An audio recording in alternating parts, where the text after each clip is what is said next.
Hi everyone, so I wanted to show you this snail mash that I made.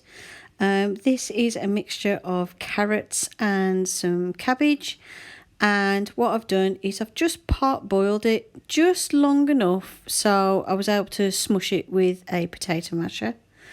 And so as you can see, I'm just smushing it all down with a potato masher and then put it onto their little feeding dish. Now obviously this is hot and you've got to leave it to cool. It took about half an hour to go cold. And then I left it in the tank, and then I had to wait for probably about 4 hours before one of my snails come out to eat. As you can see, Rick's fast asleep. He doesn't care, but when he notices it, he'll scoff it. And as you can see here, Alvin's having a dig. Alvin's the first one to spot the food, and he really likes it because I've been having trouble getting them to eat all of the carrot and to eat all of the cabbage. Now I know they don't need as much of it because obviously it's got more nutrients and it's like they're denser vegetables.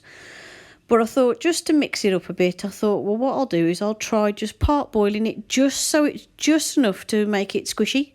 Obviously you wouldn't want to boil it for ages, otherwise you boil all the nutrients out of it. But I just thought just for a little bit, just see what happens.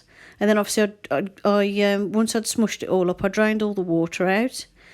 And yeah, it's got the seal of approval from Alvin. So if Alvin likes it, everyone else will eat it. I'm sure when Rick spots it, he'll decimate it.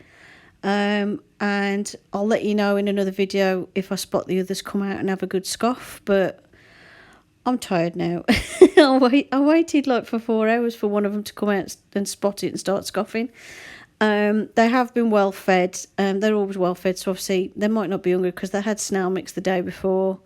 But yeah, so it seems to work. So it's another idea if you've got snails that are picky about their veggies. Try part boiling them just to make them nice and squishy. Just make sure you serve it when it's cold. Hope you found this useful. Thanks for watching. Bye for now.